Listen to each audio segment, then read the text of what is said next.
Hello everyone, today we will be looking at an OSTDV recap for the previous weeks. I haven't been on for quite a bit of time, a couple weeks. I just didn't really have the time to be doing videos much. But yeah, let's totally get into it right now.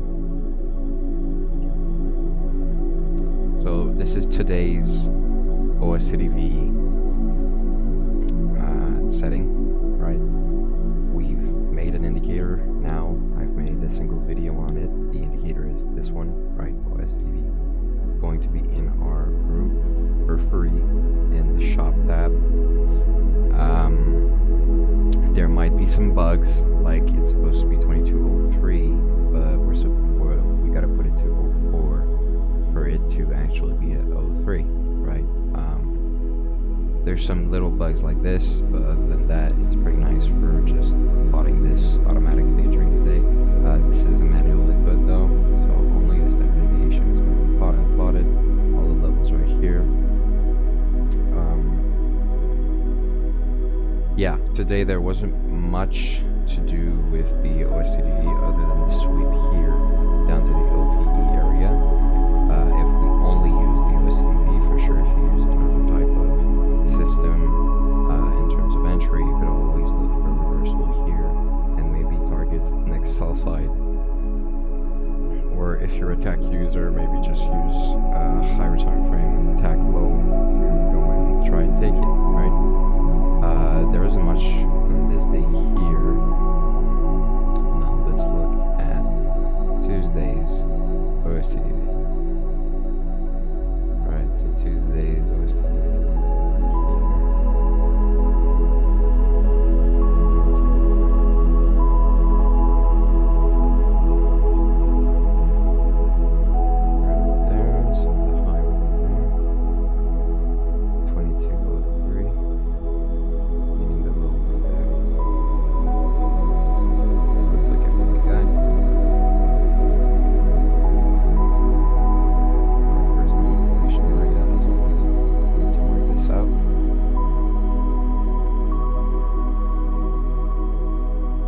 I should take off.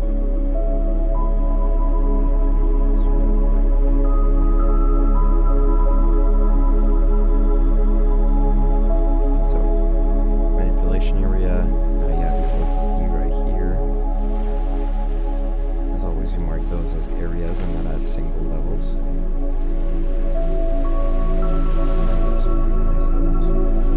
Now you have the retracement. Bottom ticked right there. There we have the retracement which bottom ticked. So this is pretty nice for an entry for higher prices. Now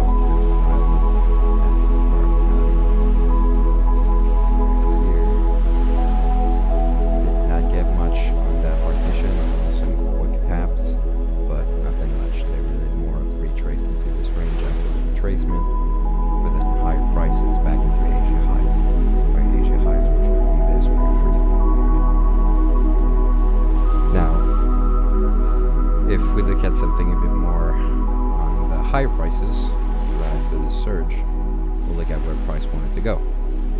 First and foremost, we have retracement again, which here broke through, came back into M for higher prices again after taking the sell side right here. Right, so the sell side right here got taken. Reversal after the inversion of this fair value gap, but then the higher prices could have gotten another entry at the break and the retest of the retracement into the BC. I also have a this right there could have been your entry. Either stop loss there or stop loss at the end of this fair value gap right here. I can see a liquidity point here, so this will be the stop loss for this kind of risky trade. Now, next step is the SB. Right here, never got any taps on that. Only broke through there. Now here we have our LV. Didn't do much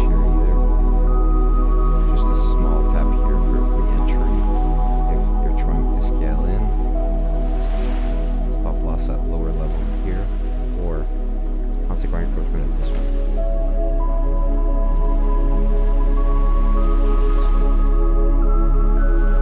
Stop loss at micro SMR, and not stop loss but take profit at micro SMR, or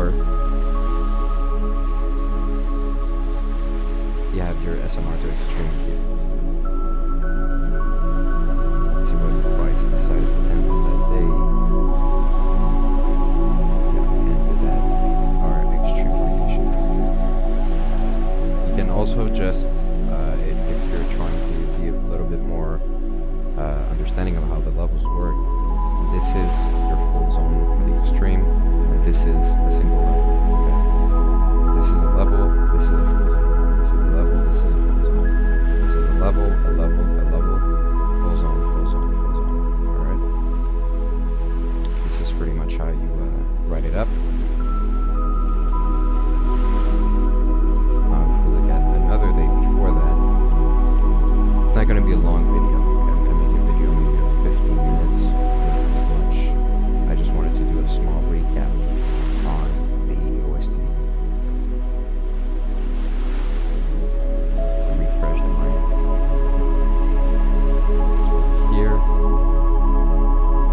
19. What's here? Over there. 19. Low right here.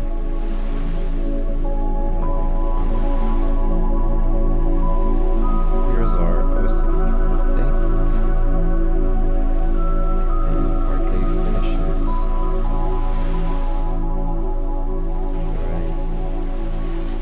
Right. Here's our OTE as always.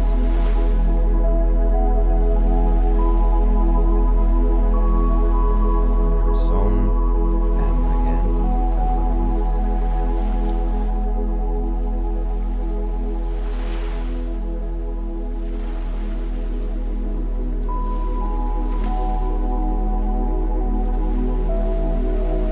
here, which never got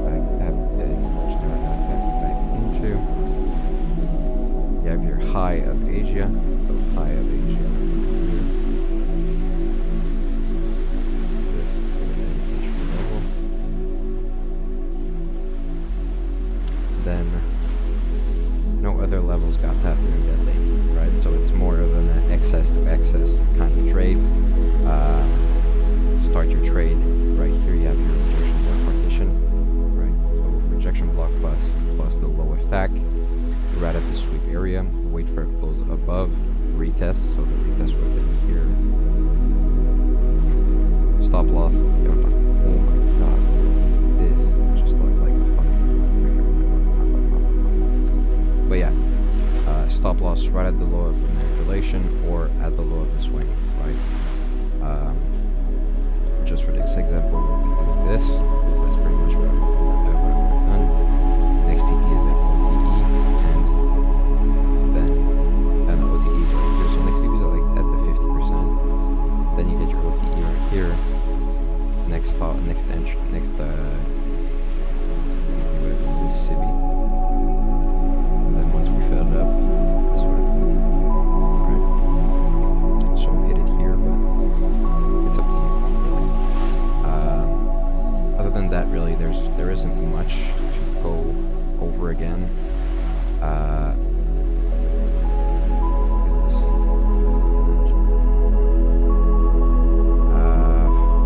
I could go back a little bit. How much today?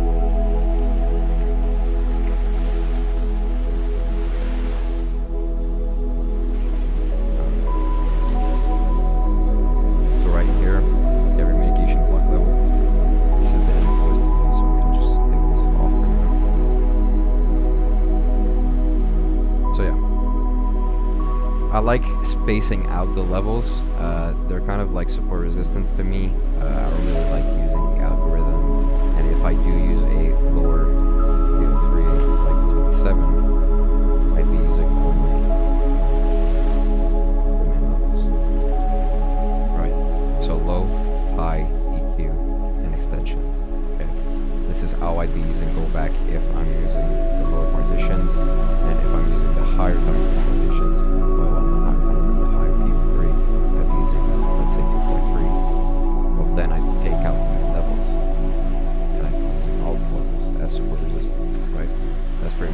you, I just pair it up with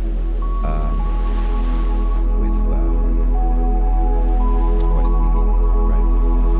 So here, let's say you want to get an entry in the premium of between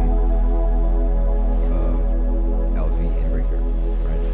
Right in here, when you get the sweep of the manipulation, well, I can just here put in your low back low, and you want it to be premium.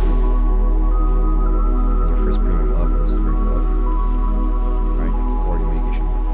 So it's either you get your entry at the mitigation block, which is your first premium level, but still in the EQ range, or you get your level at the breaker, right? Same thing here. If you're inside of this level, well, the moment you close under it, you know you're going to go into the discount, right? So under the EQ of this level. So if you're trying to get some scalps, it even works on the higher time frame. It depends on how you see it. But in most cases, if the bias, and not just bias, the whole setup goes with the break under the breaker, you can get some really nice trades up from the discount, right?